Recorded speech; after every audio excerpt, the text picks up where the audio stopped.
Hello, Slicey Dicers. This is Brian with another knife review for you. Today we have the Ferrum Forge Pro Series Fortis 2.0.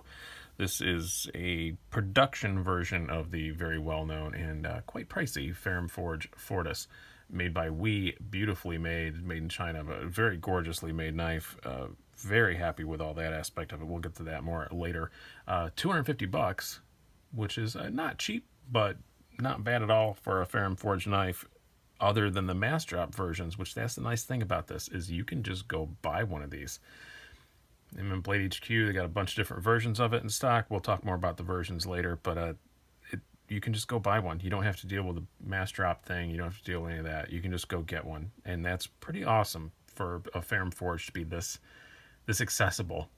It's a very accessible knife to purchase, which I think is one of the best things about this. It is a really cool design, though, and I do want to thank Nick Shabazz for putting this in the pass-around group. I'm hoping some of his subscriber numbers rub off on me, maybe, because maybe I'll have some Nick Shabazz magicness at my desk for a couple days, and we'll see. Probably not, but we'll see. No, but thanks a lot, Nick, for passing this around. Very much appreciate it, because it is a very cool knife. Let's do some size comparisons, and then we will get into why I like it so much. We have an overall length of 8 1/4 inches, blade length of 3.5 inches, blade thickness of 0.16, so pretty thick blade stock. Not crazy thick, but pretty thick. Handle thickness of 0.51, and a weight of 5.1 ounces. I guess we'll just go right into the size comparisons, and then we'll talk more about that weight thing. But hopefully I don't forget about that, because there's some caveats there. First up, we'll compare it to you have your full-size Griptilian from Benchmade, quite a bit longer than that. Your Ontario Wrap Model 1, since it's one of the standards we usually use, it is a little bit shorter than that. And your Spyderco PM2, very similar in overall length to the PM2. A little bit taller when it's closed, though. And lastly, here's one I'm thinking about adding to the standards that I show for bigger knives like this, your Cold Steel Code 4. A little bit smaller than that. All right. Let's talk about some specific aspects of this knife. As far as the design goes, I really like it. I think the overall shape is great. As I alluded to earlier, it does come in different versions. This is what they call the bars version.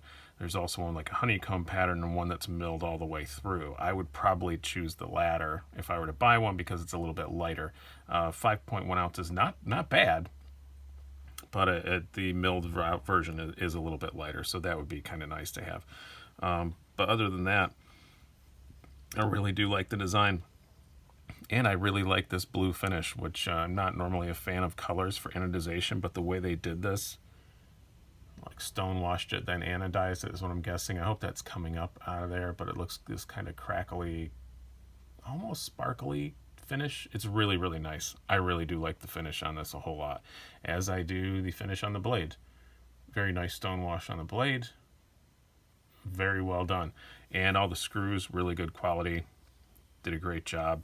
The pivot's just a normal pivot. But as far as billboarding goes, I do like that it just has... Now, this is first production run, so it says first production run there. But I think even if you bought one now, pretty sure they've restocked them already. So if you bought one now, it's probably not even going to say that. It's probably just going to be a regular production one. And then you just have the S35VN, and then nothing else. So not bad at all. Nice flow-through design, really nicely done milled tie pocket clip. Yeah, I like the design of this a whole lot. It's very interesting without looking too Malningy, which is what I really like a lot. It looks kind of aggressive, but it doesn't look, overdone. It doesn't look like the guy who designed it was getting paid by the hour. It's just a really, really nicely designed knife.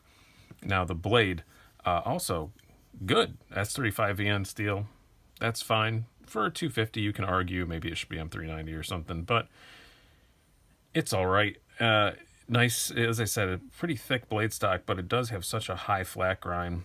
It doesn't go all the way up, obviously, because it's got this this deployment hole in there.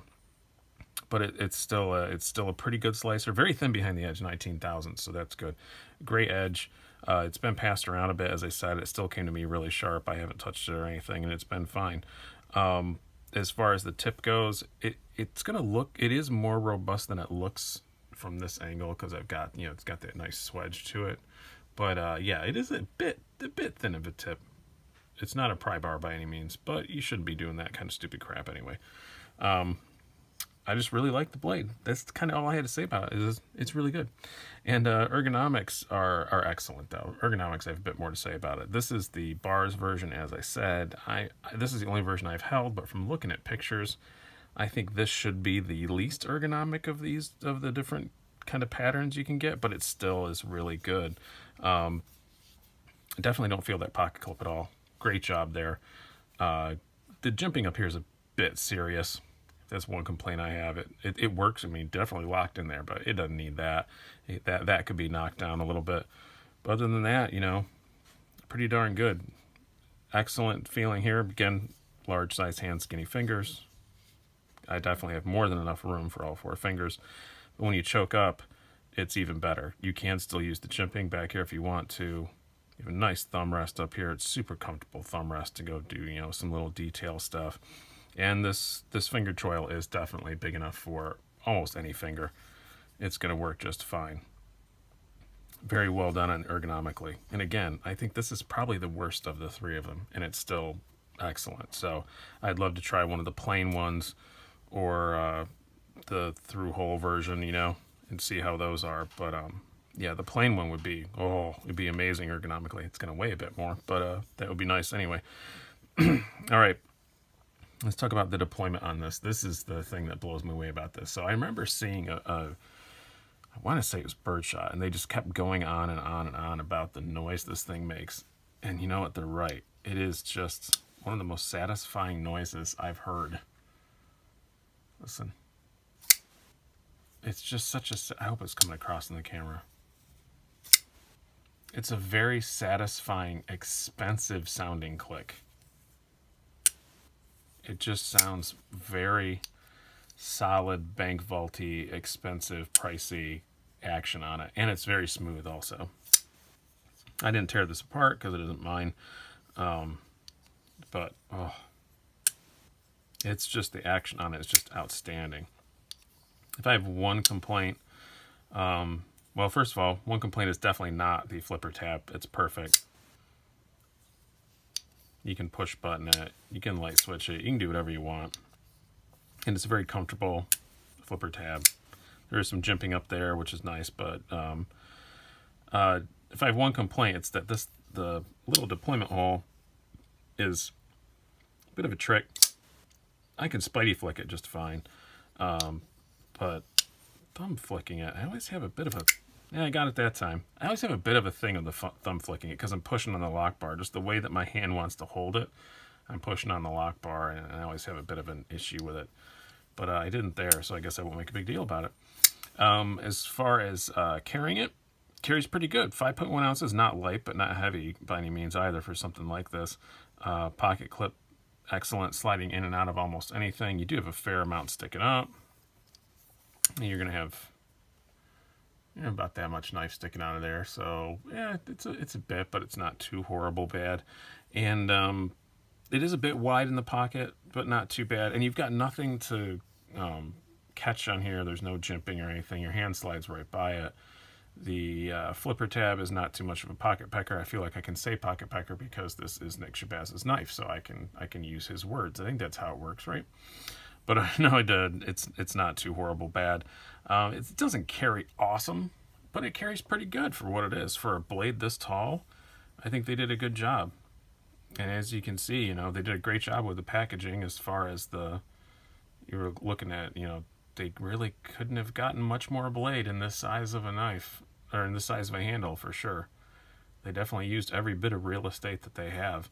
And as you can see, blade centering's great and all that stuff. I didn't say that earlier because I think from we just kind of assumed that. But oh, that noise again. Oh my. Overall, I really, really, really like this. if financial situations change and I have enough money just to start buying stuff for myself again and not just for the channel, I would highly consider one of these. Again, I would get the see-through one, which let me look really quick and see what they call that, because I just keep butchering it. The through work, that was the word I was looking for. I'd probably get the through work version. I'd probably still get it in this blue, I think, which is kind of surprising for me because I just really like that finish on it. Or maybe the bronze, I don't know. But very, very nice knife. Very well made.